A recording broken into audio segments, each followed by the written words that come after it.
Thanks for choosing this free Anfield Index podcast. If you'd prefer to listen to this or any of our other shows without adverts, then now's the time to check out Anfield Index Pro. With AI Pro, you can supercharge your entire listening experience. You'll not only get all of our podcasts without the ads, but you'll have them far faster with our Quick Publish feature available exclusively for subscribers. AI Pro also puts you in the heart of our sound studio, with an option to listen to many of our shows live and interact with the podcasters in real time as the shows are recording. Upgrading couldn't be easier. AI Pro is available on all popular podcast platforms, and we have our own apps for Apple and Android. Just head on over to AnfieldIndexPro.com and get started today. Hello and welcome to a special edition of Anfield Index Pro Plus with myself and with my pal Dave Hendrick.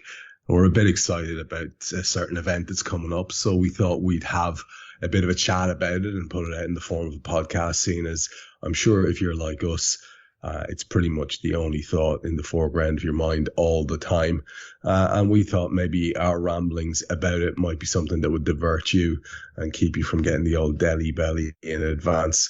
And speaking of that, Dave, I mean, I'm not a fella who does nerves before games, I'll be honest. I mean, sometimes I feel a bit uneasy or I get a bad feeling that, no, I'm not sure how this is going to go. But this crew have been so good for so long that I'm always sort of quietly confident going into matches. And even though the enormity of this one is quite pronounced in my head, like this is one of those, like I won't lie to you, I'll be fucking destroyed if we don't win it, because I want this season to be really special. In a really selfish way, I want it to be really special. I want to be able to just turn around to all those Crowan City types and just have both fingers aloft.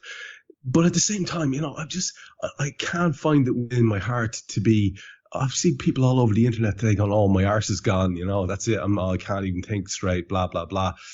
I just maybe have too much faith in these boys, but I think it's going to go okay. And as a result, I'm not in bits. I'm talking for myself. How are you doing with it?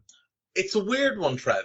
I'm actually more confident for this final than I was in 05, in 07, in 18 or 19. But at the same time, I'm quite nervous. But I think I'm nervous because I'm confident. I know that sounds weird, but no, I get it. There's so much more enormity. Yeah, there's so much more enormity. The expectation is so much higher that it'll be that much worse if we don't achieve. I get what you're saying. I think that's the only negative I have about it, is it's built up so much in my head now that I don't want to consider a world in which we're not European champions, if you know what I mean. No, exactly. And you know, I know people might find it strange that I'm more confident for a final against Real than I was for a final against Spurs. But we hadn't won a final when we played Spurs. You know, we'd lost in 18, we'd lost the Europa League final in 16, we'd lost the League Cup final that year, we lost the FA Cup final under Kenny, we made tough work at the League Cup final under Kenny. You know, we'd sort of fallen out of the habit of winning stuff.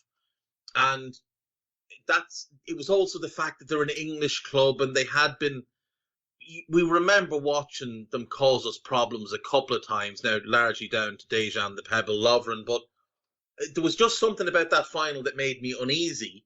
The Salah penalty obviously helped with it being so early, but with this one, like, this is the first final where we're coming in as very clearly the better team. You know, in 18-19, we did finish well above Spurs in the league, but for 3 or 4 seasons before that, they'd been better than us in the league.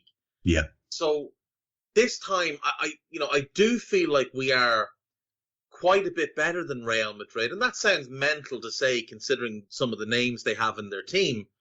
But look at the names we have in our team, and we're better in attack than them. We're better in defence than them. I think we're better in midfield. They've got better midfield depth.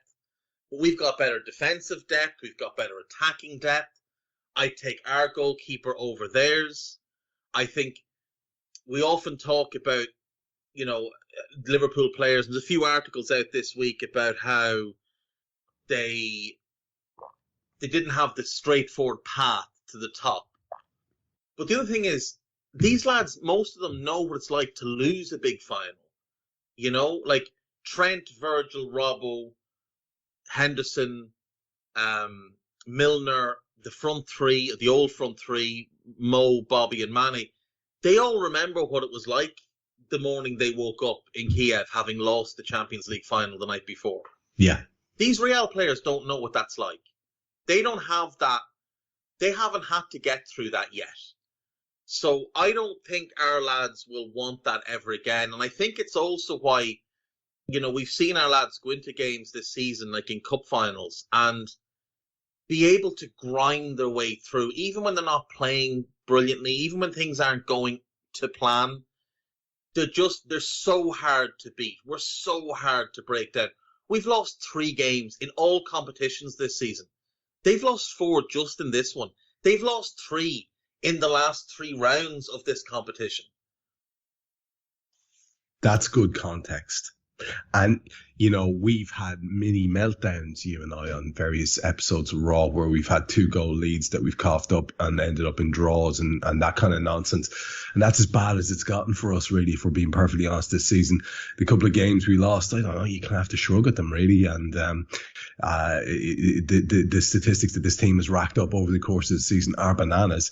And I look forward to getting into all the details of this specific game. We'll do it by way of the various narratives that are building around this particular match itself. But it might be, again, speaking of context, no harm to look back over, let's say, the most recent Champions League finals, at least. I mean, obviously, if we were to delve a bit further into my very young childhood and the days before, you were articulating too much by way of sentences or even existence, we were a dominant force in Europe. But as we've discovered, the football only began when the Premier League started, and for some dopes, European football only began when the Champions League started. And if we look back at those 4 finals that you mentioned, 05, 07, 18 and 19, we have a beautiful mixture of joy and sadness, but a really interesting sort of balance in terms of all of those games and how they went. Now, it's not to necessarily relive them all, but just I think it might give us a bit of context. Obviously, the 2 more recent ones, as you quite rightly say, are the ones that will have the biggest bearing, because there's quite a lot of personnel who are going to be carrying on through and taking part in this one. And by the way, can we just stop maybe for a second and just understand the fucking enormity of this, the participation of this team in yet another Champions League final. But just to look back at the most recent ones, I mean, 05 and 07, you and I are at the height of our Liverpool obsessions, and these are incredible games, both of them. 07 was incredible for me because I felt in a weird way we were actually the better team, and I wasn't half as intimidated as I was the first time round. I felt like, Christ, we could actually do this, and things were building nicely under Rafa, and who knows what's going to happen. It wasn't to be. The one before is obviously referred to as the miracle of Istanbul for a reason. A lot of people look back on that and think, that's actually just mental. You've seen all the compilations over recent days, especially going around the 25th, which is obviously Istanbul Day. And, we were dead and buried. The club was dead and buried. And it is a absolutely monumental achievement. 18, you touched on there as well. A massive disappointment. The whole game turned into just a morass of gloom.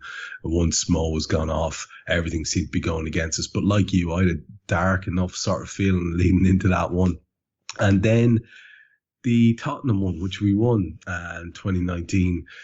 Again, I think the angst I had around that was, please don't let us lose to a fucking English club, especially not Spurs. So there was a lot of tension in those last 2 as well.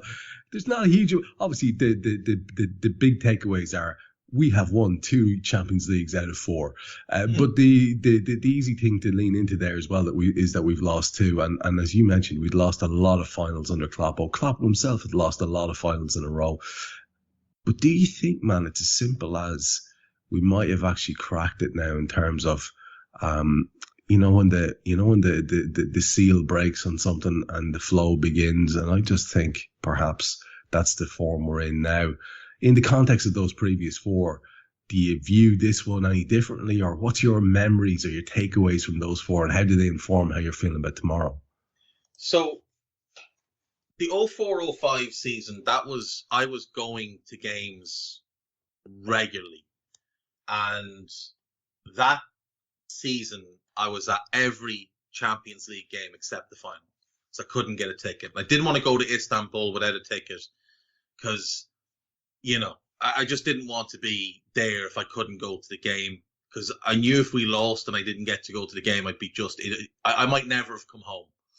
So we didn't expect to get there. We weren't a good team. We finished 5th in the Premier League. Benitez was trying to implement his way of playing after the Houllier era, and it was a complete shock. I mean, remember, we lost to Grazza in the second leg of the playoff. We lost to Olympiacos in the group stage. We lost to Monaco in the group stage. We were dragging ourselves along. We needed that late Gerrard goal against Olympiacos just to make the knockout stages. And once we got there, it was like, right, let's just enjoy however far this goes. We're not going to win this competition. We're not good enough to win it. Let's just enjoy it. We beat Leverkusen, and then we draw Juventus, and that's the Capello Juventus. And they're monstrous, and they're dominating in Italy that season. And we beat them. I still to this day don't know how, but we beat them. And then we get Chelsea. Now, they were two great nights, and I'm going to come across here. They were two incredible nights, and one of which, the one where Sammy scored the winner at Anfield, I was lucky enough to be at that. And it's something you said there really struck me.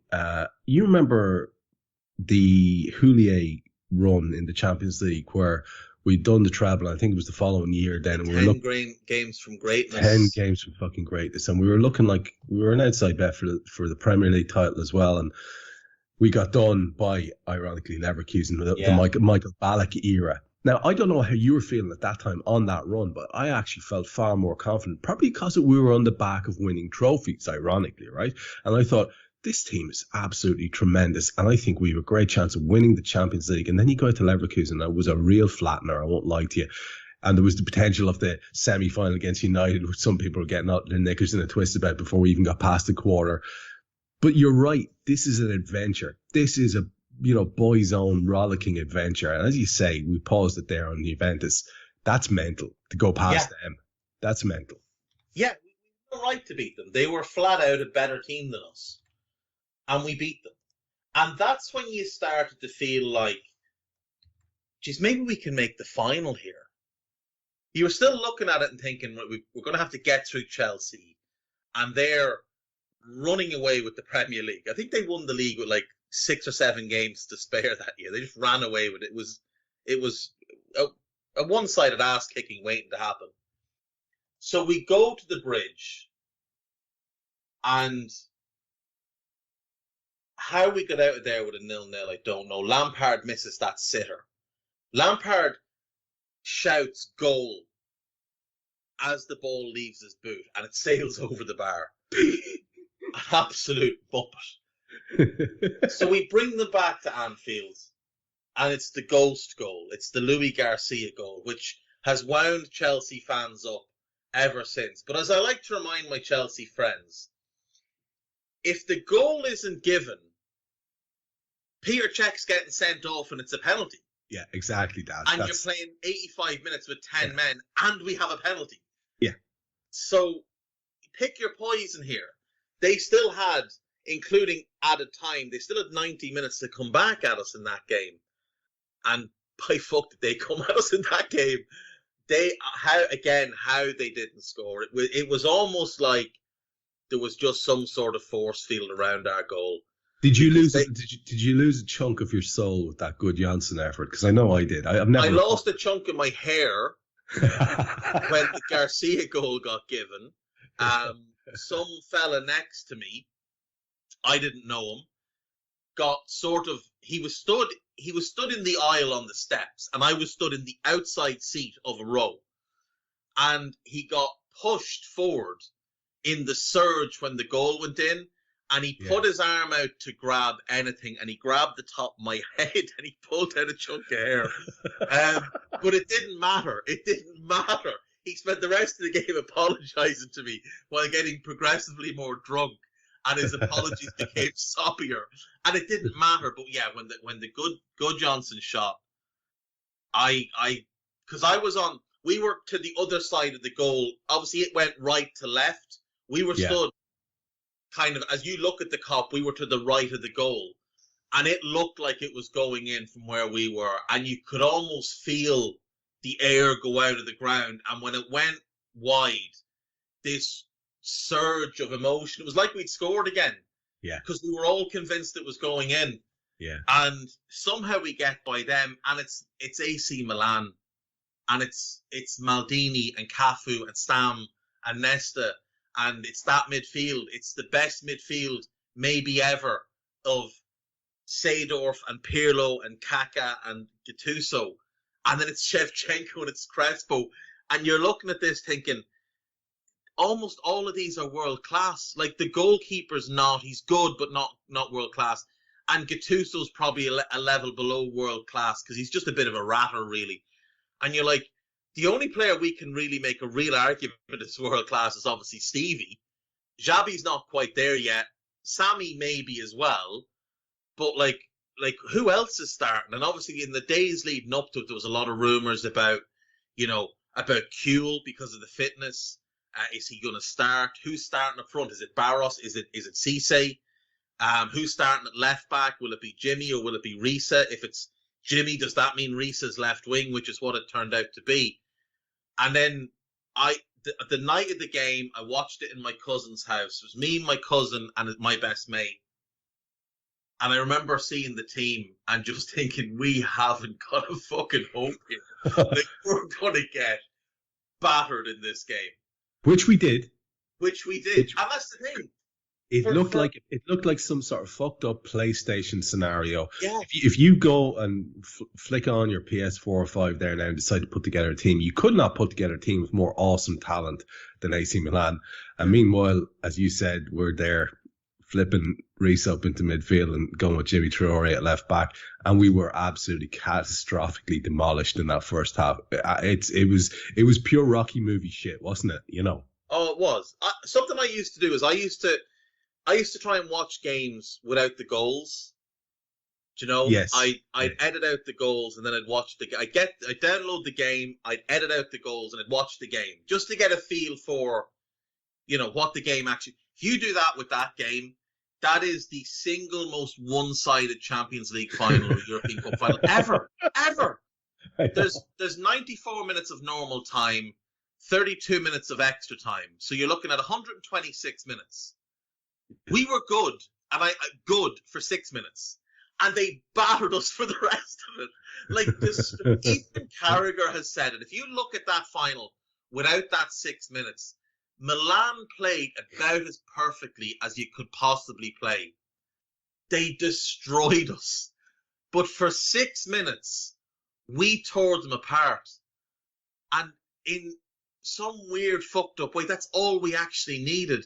And when it got to penalties, Trev, I knew we were winning because they were demoralised, because they were looking at us. Like, I don't know if you watched The Walking Dead, but like, can you imagine putting yourself in a situation with a bunch of zombies where you've killed them and they're getting up and they're just coming at you again, and you're like, you could see it in their players. None of them look confident walking up. Even like Pirlo, who we saw take that great penalty against England years later. Shevchenko was the best striker in the world. He looked like he was shitting himself. Our lads kind of strolled up, and it was like, yeah, sure, like, we just have to take penalties now. Like, so we've done our part. It was almost like, do you remember when Ireland used to rock up to play England in football? And like, we knew we weren't as good as them, but fuck it, we were going to give it a go. It was kind of like that. And and even Jabi's clincher. It's like he's the one you would have put money on. Yeah. But his isn't great, and it needs the rebound. And even scoring a rebound from a penalty is so rare. Especially on his left foot with defenders closing in. Like, but like, I remember when the third goal went in, I remember just saying to my cousin, turn this off. This is shit. Turn this off. We'll find out tomorrow how much they beat us by. And I went outside for a smoke and came back in, and I was like, oh, sure, we might as well keep watching this. And we were just sat there, the three saddest looking fellas you can ever imagine. I'd say we demolished about a bottle and a half of whiskey in the first half. And we near demolished the room in the second half. We were that excited. Like, Gerrard scores the header. The Risa cross gets blocked, goes back to Risa. He crosses. Gerrard scores. Right. Now I missed that, Dave, because I was in a dark place going, I actually can't watch this. It's not fair to me as a person. Yes. So I just said, fuck this. And then next thing I heard, what happened was my missus was on the phone to her mum, and she said, did Trev see that? And I went, what? Because I get this shouting from downstairs. You scored. I turn it back on, and then I'm back in for the 6 minutes of magic, you know? That's the thing. Like, and all of the goals are mad in their own way, because if Risa's cross doesn't get blocked the second time, Gerrard might not win the header. If it's the first cross in, Gerrard might not win the header. The Schmeitzer goal, like, every Liverpool fan in the world, he can't hear 99% of it, but we're all screaming at him, shoot. And then we're realising, it's Vladdy Schmeitzer, don't let him shoot. And he shoots, and Barros kind of runs across the shot, and it goes behind him, and it goes in. And then Gerrard's driving into the box, and Gattuso clips his heels. And you're like, I remember we were just screaming for a red card. Yeah, we didn't care. That's all you want. Yeah. Don't even want the penalty. Get him off. Send him off. We'll get back into this if he's off. Forgetting that we were getting a penalty. And then, like you say, Alonso steps up. Dida makes a great save. And he somehow finishes it on his left foot. And it's just pandemonium. And you're like, we're going to win this. And then almost immediately Milan are like, no, you're not. And they just start to batter us again. And they're bringing on lads left, right, and centre. It seemed like they made about 6 subs. There's lads coming on here, there, and everywhere. And Gerrard at this point is playing everywhere. He's right back. He's left back. He's up front. He's in midfield. He's next to Carragher. Oh, there he is over there. There he is. It's like, where's Wally? He's just popping up here, there, and everywhere, putting out fires all over the place. I can only imagine how tired he was after that game, because you were tired watching him. Yeah, you know, he actually came across as utterly spent. The moment on the pitch afterwards, and what I loved about it was, I think him and Carragher were still very much making up their mind about Benitez at that point. And I know, you and I know that they wanted fucking Kerbishley or some dope like that instead. Initially, the two of them, the fucking brains trust at Anfield. Like, let's be honest, the two lads, you wouldn't put them minding geese at a crossroads, you know, honestly. and of course, the two boys had a say. Michael Owen was in the meeting as well, apparently. And I think they were still making up their mind very much. And there's a brilliant interview. Like, there's a moment on the pitch afterwards with Rafa and Stevie being interviewed together, and Stevie's in full Scouser mode. He's like, honest to God, he goes, honest to God, this man here. He's not got nothing to say about this man here or what he's done particularly, but he's giving it to Rafa. He's giving it to him. He's saying, look, this guy's a fucking winner, and now here I am sharing the stage of the finest moment of my life beside this winner. So, I think it's a definite tacit acknowledgement that it wouldn't have happened without him. And yet at the same time, it's kind of intangible because there's an injury that causes the changes. You can't put it down to a Rafa masterclass because we got blown off the pitch. It's pure fluke in many ways. Now he goes on to show how wonderful he can be as a European manager. Like, we are the best team in Europe off the back of that for a few years. We are. Pure fluke. Like, he gets it wrong. He gets his team selection completely wrong. He picks Cooley, doesn't pick Didi Hamann. And then the sub he makes at half-time, Didi's coming on, but it's meant to be Jimmy Traore going off. But Steve Finnan gets hurt. So now he has to go to a back three. And Vladdy Schmeitzer, who has never done a hands turn defensively in his life to that point, is all of a sudden a right wing back in a European Cup. Like, when you think about it, we played a back five in the second half. with Vladdy Schmeitzer and Jimmy Traore. Now, Vladdy was a good player. I don't want to disparage him, but he wasn't a wing back. He was a great player, and he was a decent outball and all the rest. But yeah, right wing back when you're 3-0 down, come on. Like Jimmy Traore, God bless him. Like I have very, very fond memories of Jimmy. I've met him a couple of times. He is an absolute diamond, but he wasn't a particularly good player, and he certainly wasn't good enough to play for us. But like that second half, he absolutely stood up and was counted. Like Carragher gets all the credit for a lot of the blocks, but what did Hernan Crespo do in the second half? Nothing. Wasn't in the game because Jimmy Traore just went over to him and said, right, I'm not actually a good footballer, but what I can do is I can be really awkward and get in your way. And it was like he just enveloped him for the second half. Jimmy was absolutely brilliant second half. And Gerrard obviously gets a lot of the credit. Carragher was out on his feet, making blocks, last-ditch tackles, sliding in here, then everywhere. It's Carragher's finest hour as well. The two boys they found something extra. And that's kind of the thing about having lads where the club means a bit more to them. You know, the likes of Trent and Curtis. Yeah. The club will always mean a little bit more to them than it will to anyone else. And it was like that for those two that night. But to get through that, to win that game, we had no business. And the one thing, now, it was kind of bittersweet because I know he's not everybody's favourite. And he's become an absolute dickhead. But I adored Michael Owen, Trev. I adored him as a footballer. And I still maintain that Michael Owen from 17 to 22 is one of the best forwards I've ever seen. Like Michael Owen, when he broke through and his first few years with us was like Mbappe now. He was that level. He won European Footballer of the Year when Zidane was in his prime and Figo was in his prime. And there was just world-class lads everywhere. Shevchenko was in it. There was world-class lads everywhere. And Michael Owen was European Footballer of the Year. And people like to disparage him because he was never really ours. He was always England's Michael Owen, and there was always this kind of distance he put between himself and everybody else. But him leaving in the way he did at the start of the season just devastated me. Absolutely devastated me. And all through the season, I'd say I annoyed everybody that stood next to me by going, Michael Owen would have scored that. Every time Cisse or Barrett, Owen would have scored that. I ended up loving Cisse, I'll be honest. Yeah. But you're so right about Owen. And people need to get their heads around that. The guy was Kylian Mbappe. That's what he was on the world stage. He had that stupid level of fame, and it was completely well earned because he was absolutely phenomenal. Yeah. What happens with him is by 25, 26, he's done. He's finished. And there was a long tail off, and he got, I think, probably a lot of bad advice, and maybe has a couple of bad impulses himself. The dalliance with United, the time at Newcastle, the fucking helicopters to train and all that shit. And then, of course, his PR, where he's putting himself forward, left. He was always a bit of a dose. He obviously must have been, because remember that TV show he did?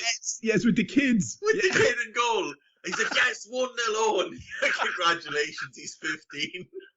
Oh, Jesus Christ. I mean, what is he even thinking? But yeah, Fowler, you could relate to a lot more. Robbie was more.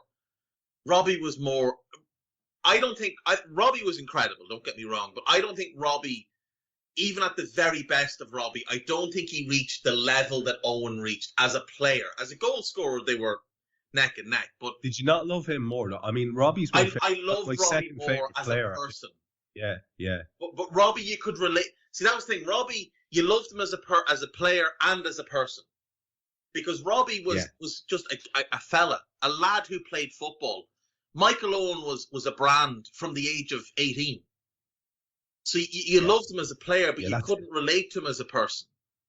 Do you know? And I always thought, because Michael's similar enough age to me. He might be, I think is he a year older than me, maybe? And I used to look at him and think, you're the same age as me. You're just a complete cock. Robbie Fowler, I could imagine going on a weekend out with and been away for a fortnight.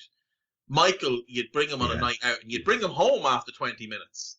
when everybody orders the first round, and he's having a Lucozade. Do you know? It's funny you say that. Yeah,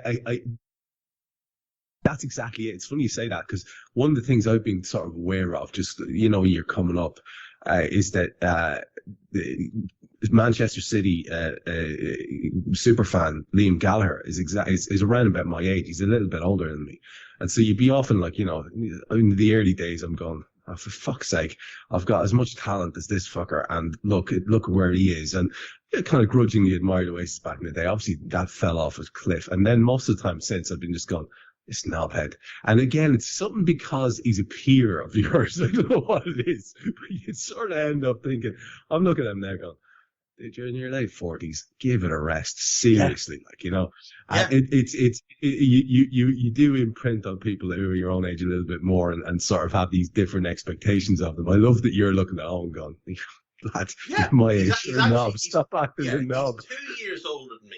He's two and a bit years older than me. Liam Gallagher's an interesting one. Him and Carragher obviously had a back and forth recently. I'd love Carragher to have just said to him, listen, right, first things first, you're the Phil of Gary and Phil in your brotherhood.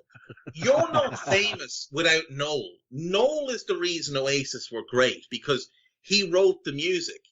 And he's much more talented than you. It's why, like, Noel's a bell end as well. But Noel's current band are much better than BDI were. Like, BDI is basically what Oasis would have been without Liam, or without Noel. And no one would have ever bought a second album from them. So Liam's far too caught up in being Liam Gallagher, the rock star, and not just Liam Gallagher, the fella. Whereas, but just in an interesting aside, Michael Owen keeps getting gigs and is taunted and vaunted. Liam Gallagher apparently is going to play to 180,000 people in Nebworth over 2 nights. I don't understand that. I don't understand because he'll play a couple of Oasis tunes. That's why, isn't it? You know? He's still on Gary's coattails there. Phil is. It's still it's the same reason. Like no one wants to see the Rolling Stones anymore. But if they play a gig, it's a packed house because they're playing the old tunes. Or if Roger Waters does a gig, he might play a few Pink Floyd songs. So you'll go and you'll watch it for that. No one wants to see Liam Gallagher just play Liam Gallagher songs because no one knows most of them. The United thing, and obviously his punditry, Michael Owen's punditry, is what the younger generation know him for, and he's fucking terrible at it. You know, and it's the lack of self-awareness. Like, do you remember? I don't know if you remember this. Remember there was this tsunami in Japan when there was the tsunami and then the nuclear reactor thing. And that's what got Frank McClintock fired. Yes, but a couple of weeks after that, there was a Japanese horse won a big race, and Michael tweeted out, "Delighted for Japan. That should help lift the mood." And you're like, really? Really? Is that where you're going with this? Or like when Emma Raducanu, the tennis player, won the US Open, she won, and he had to refer it to himself. Like, I remember, it was when she won Sports Personality or whatever she won some award, and he starts putting up pictures of himself with the awards he won in his career. And you're like, Michael, we know what you won. Like, we're all aware of who you are. We can go on your Wikipedia, and it's very impressive reading. You don't need to. You can just congratulate her.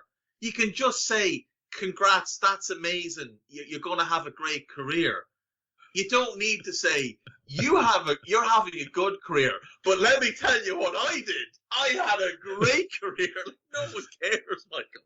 Also, if you care to refer to the brochure that I put out about myself, there's a list of adjectives there. Everything from dynamic to my favourite, clean. I remember as well when he left United and he signed for Stoke. It was the day before deadline day, and there was some rumours going around that he might actually be coming back to Liverpool because we were a bit desperate for a striker. And he tweeted out, "Really excited for tomorrow. Deadline day's always fun. and I might be a part of it. And then he wasn't. Stoke signed him the next day after the deadline. And you're just like, oh, could the poor fella have fallen any further? Like, we held him on such a pedestal because he was incredible. And now he's signing for Stoke after the deadline because United just released him outright. It was hard. But we've gone too far on Michael Owen. The lad got a 9-iron and whacked that pedestal until it was rubble, to be fair to him. And you're right, we have gone too far. We are literally 10 minutes from finish time here. We got through one of the 4 finals. And we did a big diatribe on Liam Gallagher and Michael Owen. And that is just about the most perfect thing for a pod with me and you I can actually think of. If you were to prioritize things here, there are a couple of contemporary things I want to talk about around this game. But if you want to, is there any other takeaway that you have? Like, because it was your kind of concept to look back on the finals. We should have fucking known, man. We should have known we'd need 3 hours to do. Yeah. 4 Is there one thing that sticks out about the other 3 that you want to maybe maybe one of the more recent 2? I mean, is there something? The fact that maybe even the Real one, if you compare then and now, is there any big takeaway that you've got there? Yeah, I think if you look at their team man for man, they're worse now than they were then, and we're significantly better across the board. I would say we're actually better in pretty much every position. Even the lads who played then, I think are better now. Now, Sadio's not as good as he was then, but as a centre forward, I think Sadio now might be better than Bobby was then. Certainly more of a goal threat. Yeah. I think Mo is a better all-round player now than he was then. Diaz is as good as Sadio was then. Henderson's not as good as he was, but I still think he's a better 8 now than Milner was then. Fab's better than Henderson. Thiago's better than Ginny. Robbo's better than he was. Virgil's better than he was. Trent is much better than he was. Ali, obviously, huge upgrade on Karius. And then either Matip or Ibu, massive upgrade on Lovren. So I think we're better everywhere. Whereas I look at their team, the keeper's better. Alaba, I would prefer to have over Ramos, but Alaba is a left-back playing at a position. All the rest of the defenders are worse, including Carvajal, who's fallen off a cliff because he's just finished. The 3 midfielders are the same 3, but they're all worse now than they were then. Benzema is better than he was. Vinicius is great, but he's not anywhere close to what Cristiano was. And then the other spot, Valverde's probably better than Isco. But that's the only player I'd say from this team who's joined him and Courtois. They're the 2 good additions they've made. Everything else, I think, has kind of declined a bit, bar Benzema discovering at 34 years of age that he's the best player in the world, which is something I wasn't prepared for a couple of years ago. So I do think we're much stronger. I do think they're significantly worse. I think the roles are reversed where we come in as the favourite, they're the underdog. Now, that might favour them, but at the same time, I saw them get demolished by City and demolished by Chelsea and claw their way back in. When we demolish teams, they don't tend to claw their way back in. We're a lot better than both of those teams at getting where we want to be and just cutting a game off. And what strikes me as very important here is if it is a tight game, we've got better subs to bring on basically everywhere. Like they've got Camavinga as a great player to bring on, but we'll have either Naby or Thiago to bring on. So we match them there. We've got much better defenders to bring on than they do. And Rodrigo's a good player to bring off the bench, but we've got Bobby and Jota and Taki if need be. So I just think we're stronger than them everywhere. I really do think we're stronger than them everywhere. You've given me a lovely segue into some of these shorter topics then to see the show out. In terms of, you assessed it there as in it's one of Ibu and Joel. It's going to be playing on a lot of people's minds as to who gets that. I don't think in a way that is necessarily going to be filling anyone with angst because we've seen nothing but excellence from the two of them. I think maybe a ropey spell for Ibu in the last game had people sort of, throwing toys out of the pram. But, generally speaking, you'd have to say they've both been excellent when needed. And especially next to Virgil.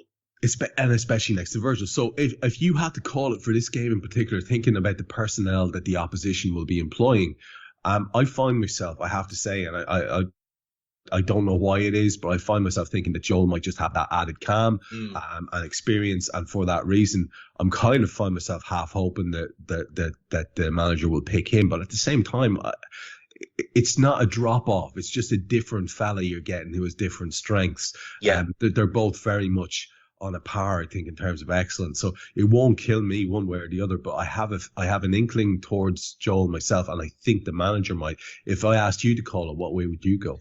I initially thought Ibu, because I thought his pace would help Trent with Vinicius. Yeah. But the more I've thought about it, I do think Joel's calm nature against Benzema and his sort of reactionary defensive style, where he doesn't make decisions for the attacker, he makes them make the decisions.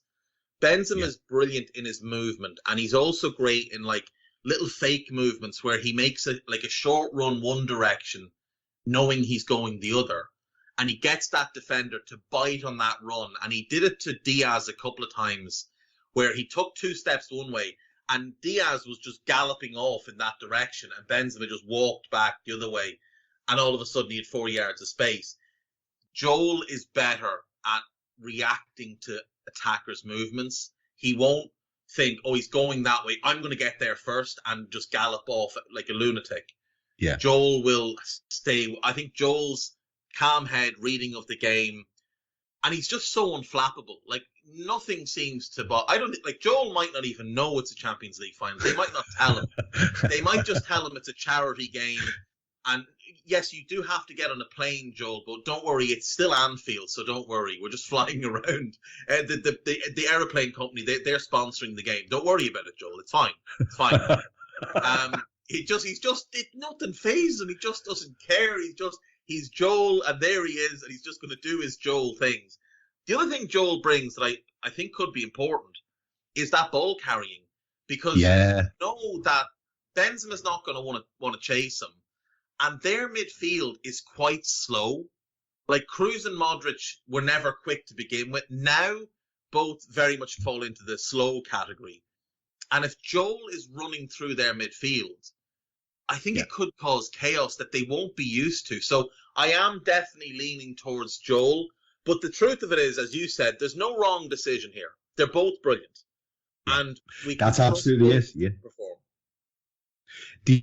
The issue that's going to be on a lot of people's mind is, and I've seen this again today, is that, you know, sort of celebratory tweets talking about how Thiago is on the plane and Fab is on the plane, and so on and so forth. And of course, the club are leading into it. Kloppo's been very optimistic with his comments around Thiago, and that's to be celebrated and enjoyed, because obviously to have him ruled out would have been the absolute pits. Now, I find myself in a sort of oddly cautious frame of thinking around this, because, you know, mind games work both ways. You can talk about how it's important to not give the opposition manager any knowledge of what's going on, or you could maybe kid them on a bit about what is going to go on. And so I find myself not 100% leaning into the total optimism. I'm delighted about what Jurgen said, and I don't think he's any real reason to bullshit, to be honest, Dave, because I don't see an upside to saying that Thiago is doing much better than expected. But I am very much braced for a reality in which he doesn't start the game. I'm thinking there's no way Fab doesn't start, because that's all we've been worried about for the last 3 weeks, is getting him match ready. My only concern around Fab is that he's not always wonderful, having been out for a little spell. And he is a rhythm player. So they're the two things that are on my mind: the on the plane versus in the team concept, and then the idea of, if it is only Fab and Fab's back in, it's a big ask for him to be as brilliant as we know he can be immediately, just based on previous patterns that we've seen from him. Yeah, but the one thing I would say to counter that a little bit is that he was looking really tired for about a month before he got the little injury. So maybe the break does him the world of good. Now, you're right, he is a rhythm player, and he has been dodgy, coming back from gaps out. But I think he's a definite to start. Look, I think if everybody was 100% fit, I actually think he'd be starting Naby, Fabinho and Thiago. I don't think he'd start Henderson. I think he'd keep him off the bench to bring him on at 65 to either see a game out or to give you that injection of energy. But we're not all fully fit. So I think Fab definitely starts. I think Henderson starts. And I think Naby's the third starter. And I think something that'll play into his mind is, look, Thiago might be fit enough to start, but he's likely not fit enough to finish.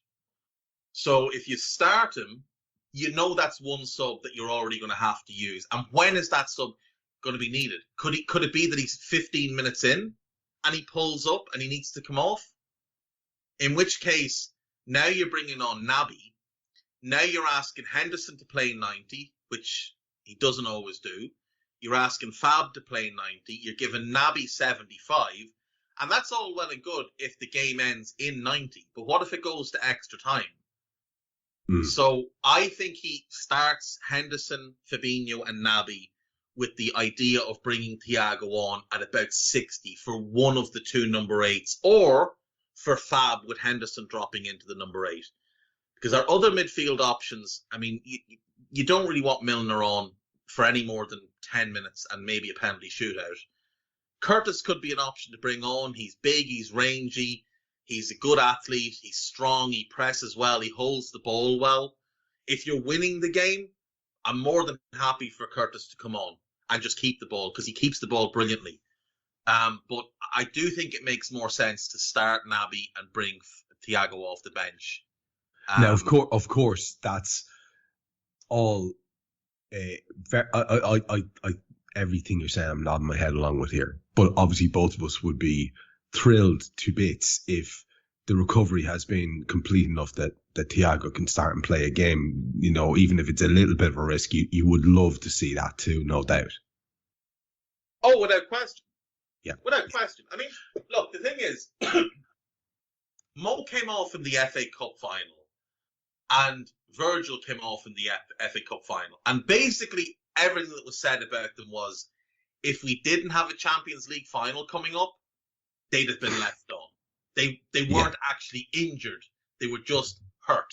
They had niggles. Yeah. They were taken off as precautions. And they were just given rests then, because why wouldn't you rest them? We didn't need them against Southampton. Southampton aren't very good. We went and won the game anyway. And we kept Mo off as an option off the bench for Wolves. And Virgil just sat on the bench with his feet up for the game. Why overuse them if you don't need to? I do think as well with Fab, if the FA Cup final was the only final we had, I get the feeling Fab might have played. I think we've been really careful and cautious with all of them. And the same thing with Thiago, because when he obviously had the little niggle or whatever it was with his Achilles. He came off, he walked off, no treatment, and went and stood next to Klopp and the physio. And he was talking to them. And he turned around and walked back to the touchline as if he was going to come back on. He did, yeah. His hands on his knees. He looked like he was just getting his breath and about to get back. Yeah. And then they just went, no, go back. And he just walked back to the dressing room. Yeah. So, I kind of feel like if we didn't have this game, he probably would have played on. Yeah. So we may have slightly overblown the injuries to make it seem like Liverpool are coming in as the walking wounded and maybe give ourselves a little bit of an advantage there. But I kind of feel like we've just been overly cautious with players, and rightly so, because we were trying to accomplish something that no one had ever managed before. And everyone needs to remember we did come within, 9 minutes of winning the treble if that third City goal doesn't go in. So, look, I think this game has been the priority for a while, because once we drew at the Etihad, the league was in City's hands. And I think Klopp's kind of decision at that point was right. If we can win the league, we'll win the league. Great. But our focus is the Champions League and the FA Cup. Let's win them. Let's make sure we control what we control. And I think that's why some of these decisions have been made with these players to be really cautious with them.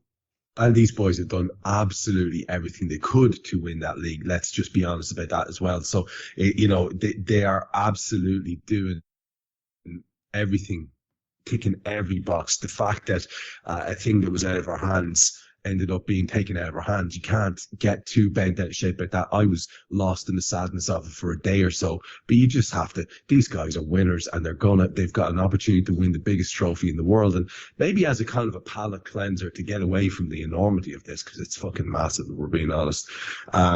We could just have a look at two little stories that we can talk about quite flippantly, because they don't really matter right now, and they're quite interesting in terms of transfer scuttlebutt. And I'm just, like I said, I'm just keeping an eye on the clock. We said we'd be out on time, so let's just do exactly that. And I just want to get two quick takes from you on these. We'll go whatever kind of distance we want to go on them.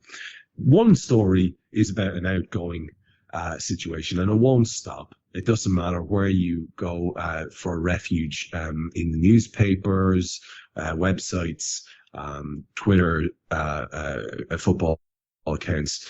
The Sadio Mane away story will not stop. The constant links to Bayern, the constant reference to Salihamidzic and specifics about people he may or may not have spoken to. And I think the double down then is, of course, that when he was offered the opportunity to talk about whether or not he would be at the club next season, he said he would speak about it after the Champions League final. And people have interpreted that the way people will always do so. So I'm looking to get your take on that first and what you think the knock-on effect might be. And then if you want to, because I don't know how seriously you're taking this, but another crazy town rumor that started over the last 24 hours is, and I know our pal Lisa Marie is very, very distressed about this because she's not really fond of this lad, is the potential of Harry frickin' Kane being potentially on the. I can only assume that this is one of these reactionary things. Well, if Mane goes, blah blah blah. So let's start with the one that has a bit more substance to it. Do you believe it has substance to it, first of all? Yeah, I do believe there's real substance in the possibility of Sadio going. I do believe Bayern have interest. They're looking like they may sell Lewandowski to Barcelona. So it makes sense that they'd want to replace him. And with Sadio playing as a 9 of late and doing really well, he could make sense for them. I don't believe for a second that we would sell him for around 30 million euro. That I think he will cost significantly more.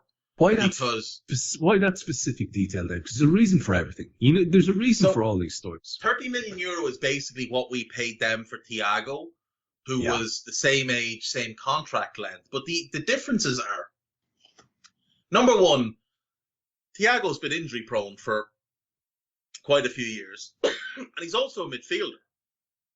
He's not a goal scorer. He doesn't get, 20 assists a season. He's a controlling midfielder. And as great as he is, players like him, they don't tend to have massive transfer value for whatever reason. That type of player just doesn't get bought for ridiculous fees. I mean, Toni Kroos, another one of the greats, I think he went to Bayern, or from Bayern to Real for like 25 million as a younger player, like he was 22, 23 or whatever age he was. Might have been a bit older than that. But that's kind of, when Thiago went to Bayern again, it was 25, 30 million. They just don't seem to go for huge money. Sadio is a 20-goal-a-season attacker in the Premier League, which means he's probably a 35-goal-a-season attacker in the Bundesliga. Yeah. He can play all across the front line. And he's never injured. Like, Sadio's never hurt.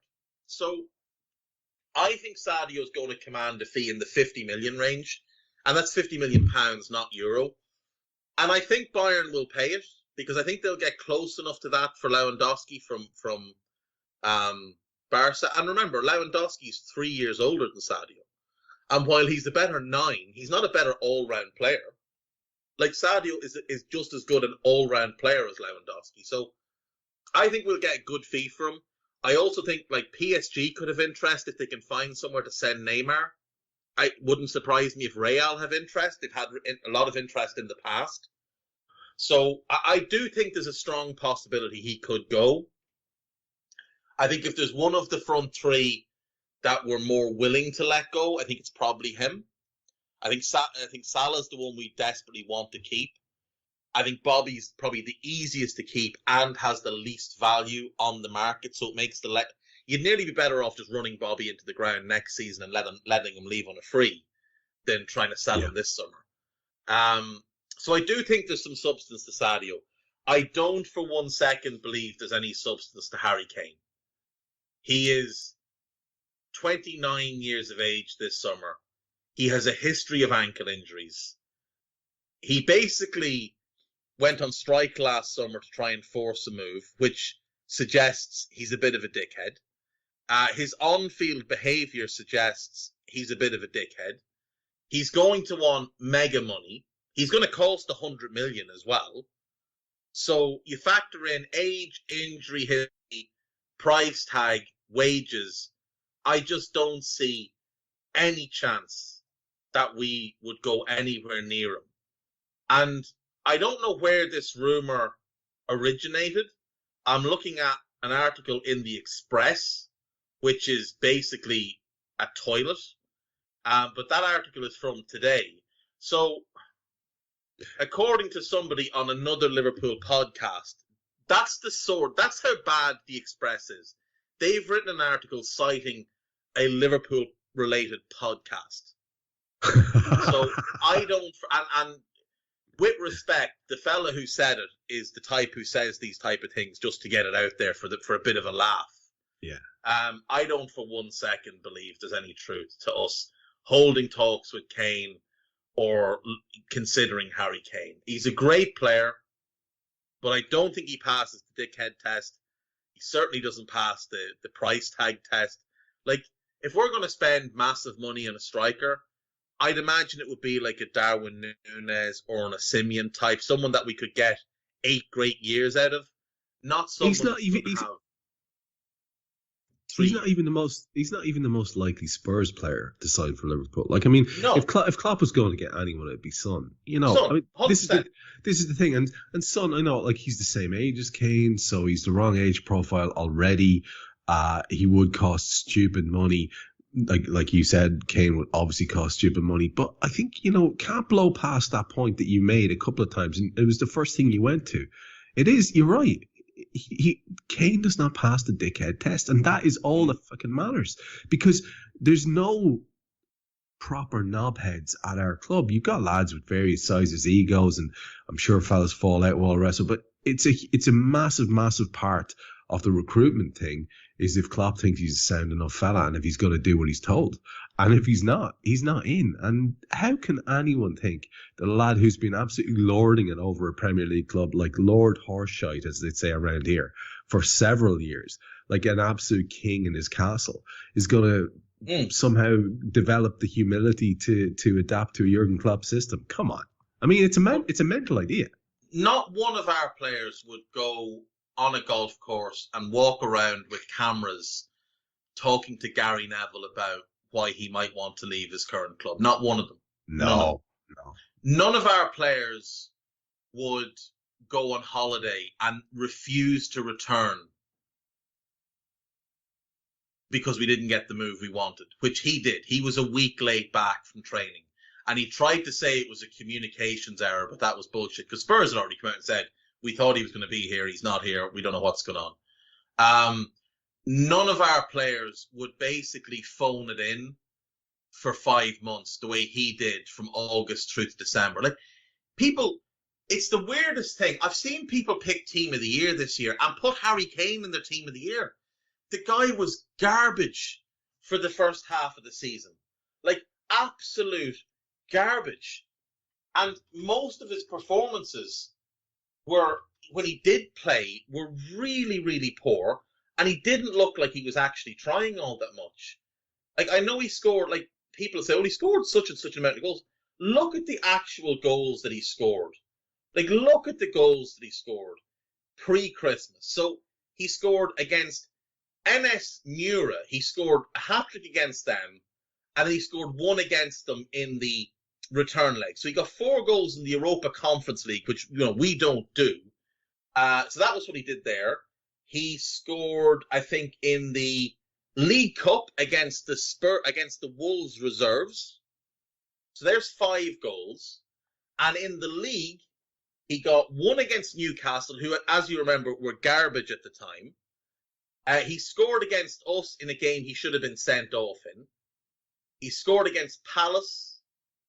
and then he scored against Southampton. So he got 9 goals before the turn of the year. Southampton are poor, Newcastle are poor. It was the reserve team from Wolves and NS Mura. So he scored two goals that you'd look at and say, fair play. Liverpool are great, Palace are decent. That's it. That's all he did before Christmas. And then he scored against Leicester, and then he did nothing for 3 games, and they lost all 3. And then he scored 2 against City, and he was awful against Burnley. And then he picked it up. And he really only picked it up at the end of February. So he was good the last game of February against Leeds, who were shit. And then he was really good through March, April, and May. Like, congratulations. You played 3 months of the season. See, this is the thing. When he is really Klopp would good, lose like, his mind with that. of course he would. But when he is really good and he's coming deep and linking the play and popping off passes, which, you know, is an underrated part of his game that he does when he's playing well, you can see how he would fit into almost any team, right? Okay, absolutely. But that attitudinal thing, you can't. It's a bad smell that just won't go away. So, yeah, I think it's a non-starter as well. I have to agree with you. He's a great player. And him and Salah would be magic because we've seen what him and Son can do. Him and Salah would do similar. Him and Diaz would. He'd be great. Off the ball, he wouldn't really fit. He's not a great presser, and he's got a big old arse that he's got to carry around. So he's not great in that regard off the ball, but he would fit in. He's a great player. And would he make us better? Absolutely. But he is a dickhead. And it's 100 million for a fella who, I mean, he's got a history of injuries, a history of being an arsehole. He's got some history with some of our players as well. Like, I don't imagine Andy Robertson has forgotten that tackle he left on him last season. No chance. Do you know? So I think it's a non-starter. As good and all as he is, and he is fantastic, there's no doubt. You're right. If we were signing someone from Spurs, it would be Son. Because Son's game, first of all, Son's game looks like it will age a lot better than Kane's because of how well he looks after himself. Son's personality would fit in like a glove. He's very, very humble. He's also a megastar in his home country. He's very similar to Mo in so many ways. So I could see him fitting in like a dream. But no, not Kane. Not Kane. Not Kane. No chance. So hopefully Lisa Marie's breathing a little bit easier now. And what we can do is we just have to finish off the show by saying, look, this is absolutely phenomenal opportunity for this team of ours to go and do something remarkable, and we're all very excited about it. We have quite a lot of our mutual chums who are on the way over or currently over there and about to enjoy it, and I'm sure you'll agree with me, man, that like we might be on the home front. We'll be still sitting there with our laptops watching the match like we always do, like I have been doing now for 4.5 years, and that needs to change next season. Hopefully circumstances will allow it, and I'm quite happy to do that shift. But man, I do envy all the guys out there heading off to enjoy the game and each other's company, and hopefully a fantastic occasion. And just, I'm sure you'd echo my sentiments in hoping that they actually have a ball, because it is great to see. It is great to see them out there. It is. It's incredible. And it's great that there's so many AI contributors are gone to the game. Gags is there, Brundish is there, Harinder is there, Cam is there, and there's a couple of others as well. So it's great for them. It is absolutely great, and I really do hope we can win it for them out there to enjoy it. But I'll be honest, Trev, I don't actually envy them being there, because I went to the final in Dortmund when we won the UEFA Cup, and I loved it. But I was in Athens in 2007, and it was one of the worst nights I've ever experienced. Of course. I lost my phone after the game as well, and ended up wandering around aimlessly trying to figure out where my hotel was for about 2.5 hours, which isn't great in a city that's notoriously a little bit sketchy after dark. Luckily enough, I don't really run into too many people that are scarier looking than me, so I'm generally all right. But it was a bit of you're already in a bad mood, and I'm thinking, I'm in a shit mood. If anyone starts anything, I'm going to end up getting arrested here, because it's such a bad mood. And I got, you know how truculent I could be. I got thicker and thicker and thicker as I walked around tramping around looking for my hotel without the name of it to even refer to because I had it on my phone. So, yeah, all in all, a shit fest for me that night. But so I did swear off going to any kind of European final ever again because I'm my own worst enemy because I like to go to the game by myself. And sort of get lost in my own thoughts. I hear you. Drinking in around me. I don't like going with friends because as you know, I can be a little bit argumentative at times. And if things don't go well, it's definitely not my fault. It's definitely someone else's fault. So I do tend to go to things by myself. Like gigs and whatever else is different, obviously. But for games, I like to go by myself and just sort of lose myself in the game a little bit. And I'm also at that real old man stage where I sort of, if I go to a game now, I want to go and sit in the back and just watch the game and not deal with anything else, like not have anyone else's nonsense kind of interfering with what I'm doing. So yeah, I'm a bit of a pain though. Like when we were in France there recently, we went to see Lyon play. And it was their last home game of the season. And we looked for tickets the week before we went. And they're playing Nantes at home, so it's not a massive game. There's nothing really on the line. And there's seats everywhere, but there's seats way up in the back. And I'm like, that's where I'm sitting. Because as I looked at it, there were 5 rows empty in this one area. And I'm like, I'm sitting right in the back. So me and my poor suffering missus, I made her tramp all the way to the back of the stadium, sit rows from everybody else. And then I didn't talk to her for 90 minutes. Didn't talk to her at all. I just sort of sat and stared at the game and zoned out. And she enjoyed it because she hadn't been to a game before. So she enjoyed watching the crowd. And it was a mental game where nothing really happened for the first 75 minutes. Lyon went 1-up, and then it was a bit of a dead event. And then Lyon scored on 78, Nantes equalised, Lyon scored again, and then Nantes got a late one and looked like they might make a bit of a comeback. So it was a mad last 15 minutes or so, but she enjoyed it.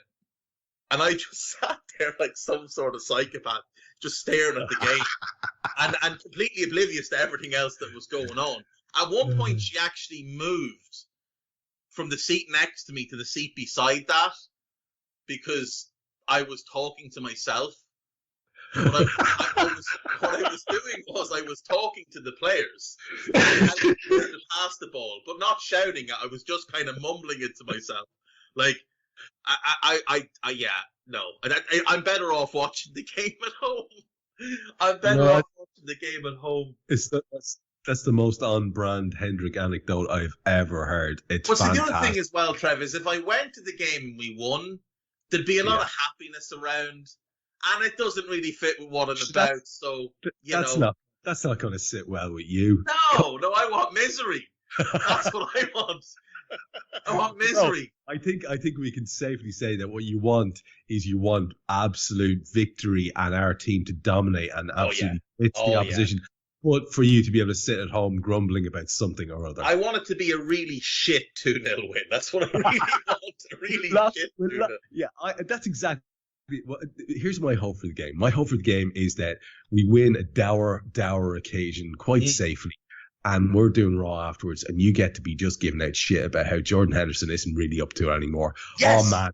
I would fucking give anything for that. Yes, that's what I want. Well, we already know that if we win and he does that fucking shuffle thing, I won't be happy with that. Like, the shuffle does my head. Just fucking lift the trophy, lad. Like, Graham Souness didn't do a shuffle, and he lifted loads of stuff, so just lift the trophy. Yeah, Jordan, he never wore a fur coat in the picture either, though. So no, he didn't. No, Jordan is a bit more of a sensible lad, to be fair. No, look, that's the hope. Look, the hope is that Saturday night, when the mics go live for us, we're just after watching Jordan Henderson do a shuffle and lift big ears for the 7th time. And then We can celebrate on the pod. The lads are going to call in. I think the boys in France might call in as well on Discord. It's me, you, and Matchett, as it should be for the final. Guy will be on with us. We'll have an audience listening. And then on Sunday, for those of us fortunate enough or unfortunate enough, depending on your point of view, to have a couple of Chelsea fans in our lives, we'll be able to send them texts and remind them that we have more European Cups than they have league titles. Because that's nice. That's a nice thing to do. What a way for Sunday to pan out, and I hope it's very much the case for us. As ever, myself and David taking you around the houses, we, as ever, failed completely miserably to get through our itinerary for the show. Who cares? I enjoy the shit out of it. I always do. It's great chatting to Dave. Thanks to Guy for producing. I've been Trev Downey, and we will speak to you again on Raw for the Champions League final where the Reds can win yet another big ears. Let's hope we do, and let's hope we're talking to you happily about it afterwards. Take care. We hope you enjoyed listening to this Anfield Index show. Please be sure to subscribe to our channel so future podcasts find their way to your device automatically. There's nothing quite like fan engagement, and we'd love to know what you think of anything discussed on this show. The best way to get in touch is over on our free Discord community, where both podcasters and listeners debate the hottest LFC topics 24/7. Sign up free now at AnfieldIndex.com/Discord. You won't regret it. You can also follow us on Twitter at Anfield Index and find us on Facebook by searching for Anfield Index. Oh, and before you go, we'd love it if you could leave us a 5-star review on your favourite podcast app. It only takes a couple of seconds, and it means the world to the people who create these free shows.